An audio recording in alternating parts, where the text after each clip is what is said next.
Quincy Jones, they can do whatever they want, but it's a sign of disrespect to black women everywhere, and she was not done.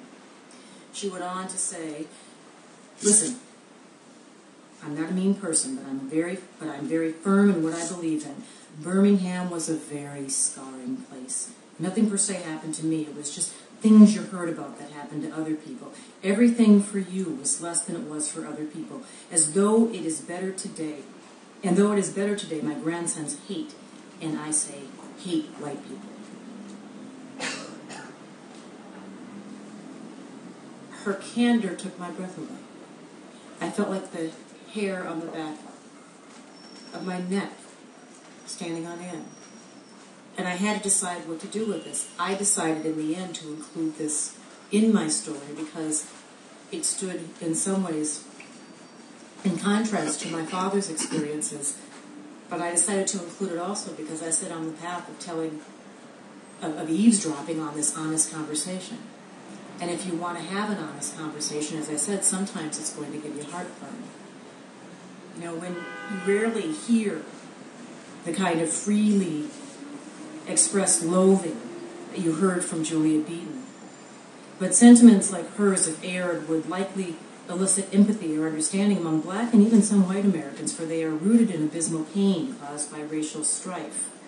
Julia Beaton said if, for instance, she didn't experience direct racism with people hurling insults at her, there were things she had to do, rules she had to follow, that she remembers my grandparents walking home from church one day, walking home from a church revival. They worshiped at a little Baptist church not far from the home they lived in on Avenue G in Ansley in Birmingham, Alabama, and she remembers them walking home dressed in white from head to toe, and a car full of kids comes careening around the corner, and they throw tomatoes at my grandparents, rotten tomatoes, splattering their clothing. Tomatoes thrown at church-going folks.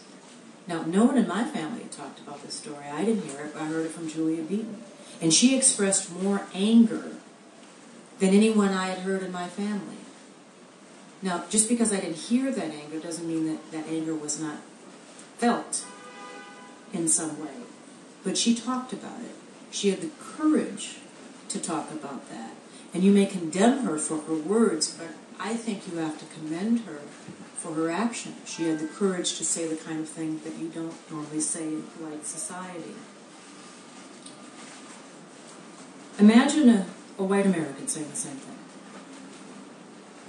They would probably be met with swift condemnation, a demand for an apology, but hate is hate. Disgust is almost a damaging emotion, and contempt eats away at the soul, no matter who you are. Race is often seen as a black issue in America. When any institution puts together a panel or a symposium or committee on race or diversity, you can be sure that it will focus on reaching out to, hearing from, or being more inclusive of people of color. Reluctance among whites to talk about race and discomfort when doing so are usually seen as the chief obstacles to progress. Less explored is the legacy of distrust black parents pass on to their children. Many of us are advised by our elders to beware of whites. Rare is the black boy who's not been told to be on guard in all encounters with white police officers. This advice comes in many forms. Sometimes it's subtle, sometimes severe, sometimes it's imparted through humor. You have to be twice as good to go half as far. Never give a white person a real reason to question your honesty. Or as one of the voters I spoke to in a series we did on race in this country from York, Pennsylvania told me, a large black man has to be mighty jolly in the workplace. This book took a lot out of me. It was a painful experience to research this. It was a painful experience to write this. It is a painful experience to talk about this. I will never get used to saying, my father was shot. Those words will never roll easily off my tongue. But I decided, let it begin with me.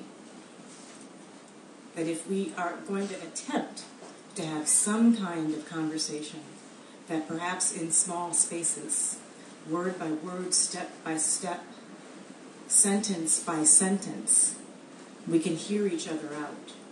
We can come to the table and try to talk about this 4-letter word that often gets on top of us. And if you come to the table, you have to be willing not just to come to the table, you have to be willing to stay there. Because you're probably going to hear something that doesn't feel so good.